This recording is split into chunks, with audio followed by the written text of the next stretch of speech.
Good morning, everybody. Welcome to another edition of IndyCar on, what is it today, the 23rd today?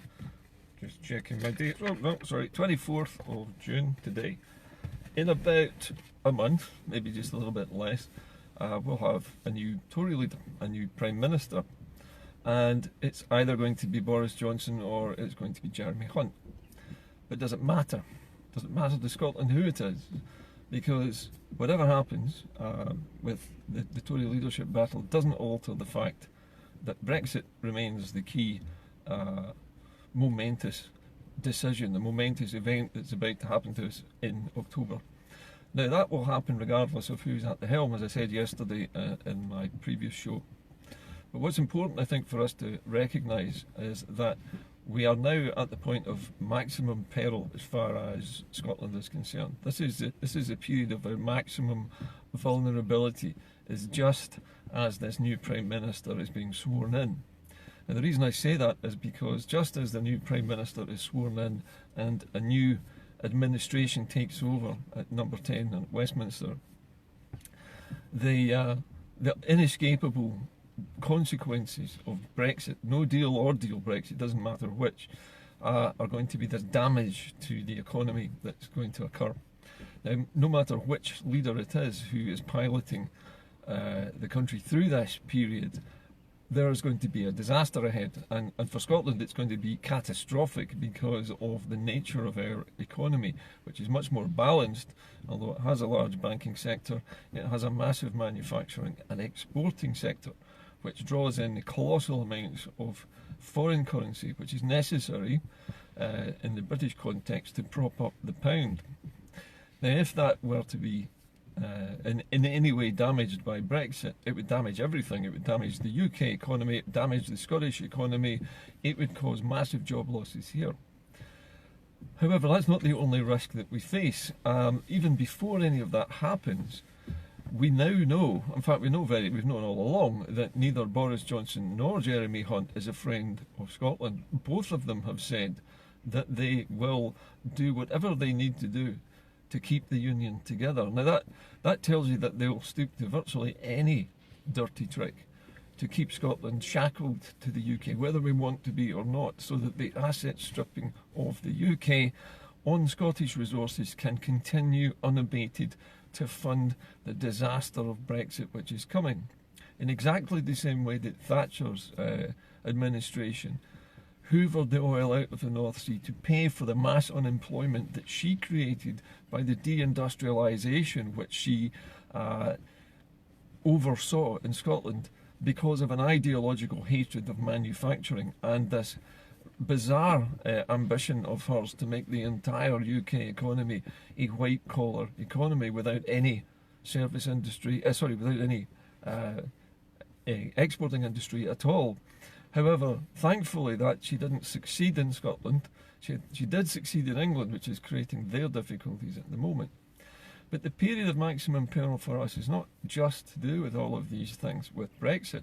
It's to do with the fact that devolution can be cancelled at any time by the stroke of a pen. During Ian Blackford's recent talk at Dingwall in the last few days, he was asked directly by a member of the audience what the SNP plans to do if the UK government basically repealed the Scotland Act or abolished the Scotland Act. What would they do?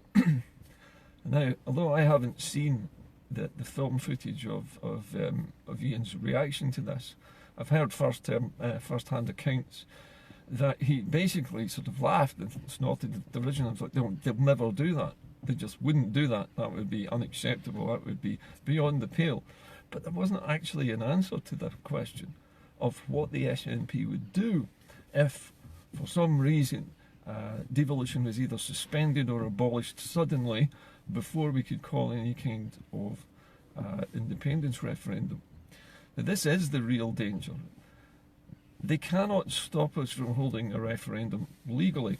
They can't withhold Article 30 and prevent us from voting. Withholding a Section 30 order doesn't prevent us from having a referendum, but what would prevent us from having a referendum is if the means to hold it were denied us. And the means to hold it would be for there to be a Scottish government which was legally constituted, which could call a referendum in the first place, and also for the equipment, the manpower and the facilities of local authorities whose election officials carry out these duties, if they were also denied us, and if control of those electoral levers was seized by Westminster, we would have no way to conduct a legal or in any way recognisable referendum. We would be forced into a Catalonian situation where we're having to have a wildcat referendum organised, you know, from the top of a beer crate. Basically, we would have to organise it ourselves, and that's a situation which would be very difficult for us as a movement to succeed with, because to have any legitimacy, a referendum needs to be legally constituted and done under strict supervision under the electoral rules of the country as they exist at the moment, using the existing or some new approved system of electronic voting that's approved for the purpose. As soon as either Boris Johnson or Jeremy Hunt is elected and a new government is chosen, one of the very first things they would want to do would be to seize power in Scotland. I've said this for the last 3 years, and I think a lot of other people are now saying this also. It therefore falls to the SNP and Nicola Sturgeon to decide sometime in the next 4 weeks when we are going to vote, and it has to be called and arranged with a date, with a question, and it has to be done before we can be shut down. It has to be done before Boris Johnson and his cohort can do anything to thwart it. And by anything to thwart it, I mean the abolition of the Scotland Act. Now, in these acts, in these legal documents, it says that the UK government will not normally legislate on devolved matters. Now, the word normally was inserted into that after the document was written, and the word normally qualifies with this caveat that they won't normally interfere in Scottish devolution. But if it's not a normal situation, and the UK government can justify this by saying it's an emergency, Brexit's going to happen, there's going to be an emergency, and therefore this is not a normal circumstance, they can just simply basically put a pen through that or get the TIP-X out and just TIP-X out of existence the entire devolution settlement, simply because, as they claim, it's not a normal set of circumstances. We could argue the toss with them, we could go to court over it and all the rest of it, but by then it would be too late. The deed would be done, they would have seized control. Remember that David Mundell has 3,000 civil service posts in his little kingdom, which he set up at Waverley House, not far away from Holyrood itself. He has a parallel government in waiting, an administration waiting to take over, as soon as he gets the nod from whoever's at number 10. All of the pieces in this great game of chess have been placed on the chessboard over the last 3 years, and they've gradually been slotting into place. We've also had the army being told now that they cannot be charged with war crimes, so they could go around shooting people and nobody is going to investigate them afterwards for war crimes. They have put 10,000 of their regular soldiers on immediate notice to move anywhere in the UK that they're needed if there's a no-deal Brexit. Now, they could say that that's to help with, you know, processing food orders or getting things in trucks from one place to another. They could say anything they like about that, but those troops could go anywhere. And if there were to be an end to devolution, a just sudden chop off the head of the Scottish government like that, and don't be fooled for a minute, Westminster has got a lot at stake here.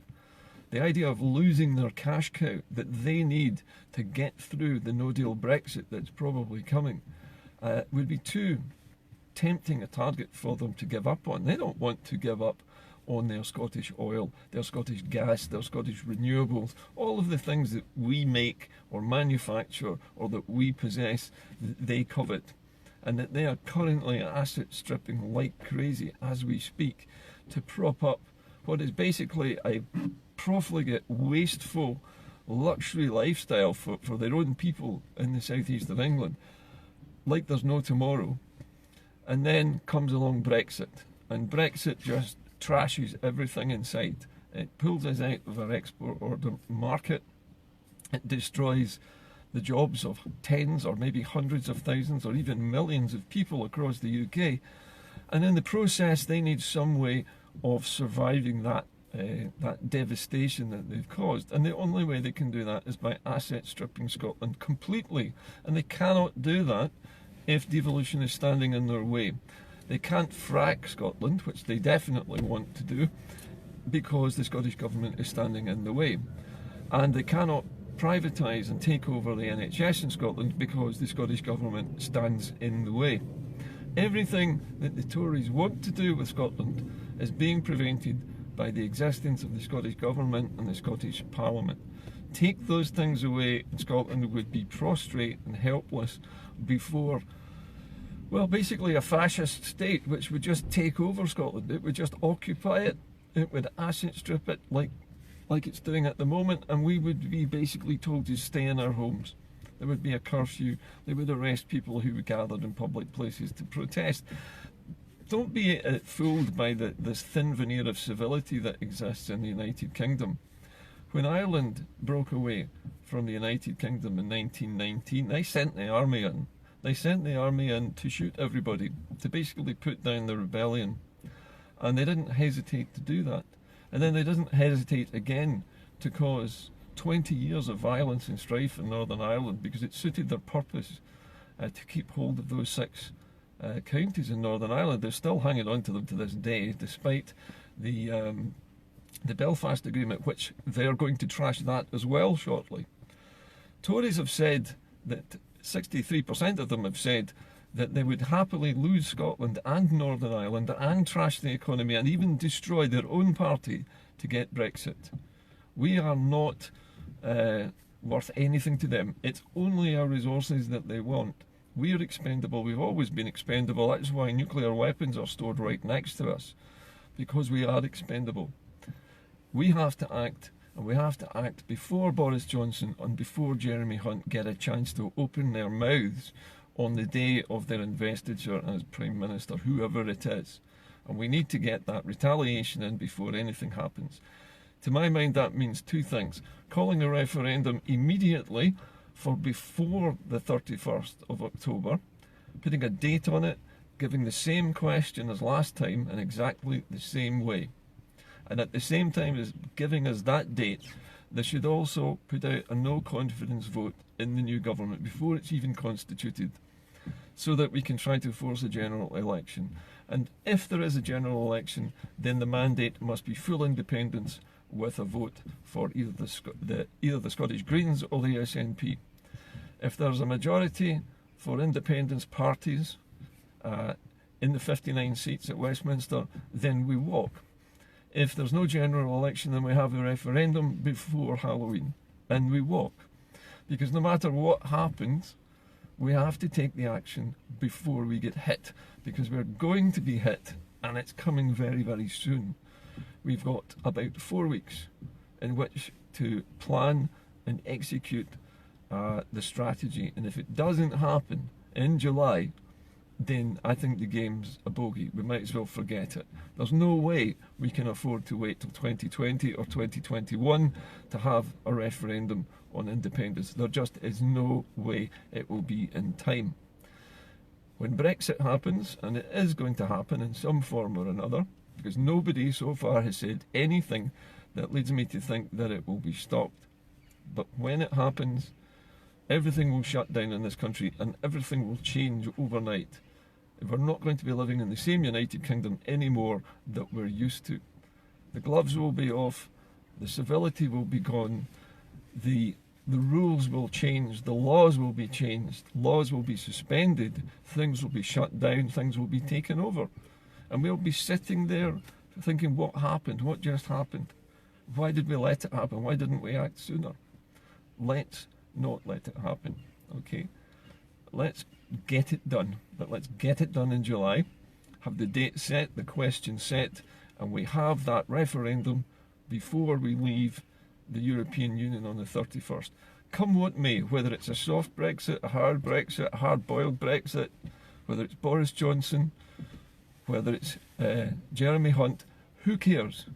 The main thing is that we leave, because if we don't leave now, we will never get out. They're not going to let us. I think that much is becoming more and more obvious every single day of the week. Nobody in the Tory party is the slightest bit interested in Scotland. Ruth Davidson is a mouthpiece, a megaphone. She is just there to hold things up and to frustrate our efforts. She has no other purpose. She's not a politician. She is just a media face that spouts whatever Westminster tells her to. She will support whatever leader comes along that she thinks can lead the UK. She doesn't care whether we're in a union or not. She doesn't care whether Scotland is abandoned, whether it is an empty husk when they're finished with it. She doesn't care.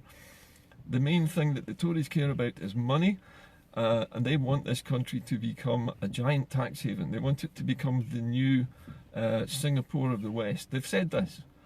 Steve Bannon is funding Farage. Steve Bannon wants right-wing takeover in Europe. He wants to break up the EU. He wants basically to install Little America across the globe.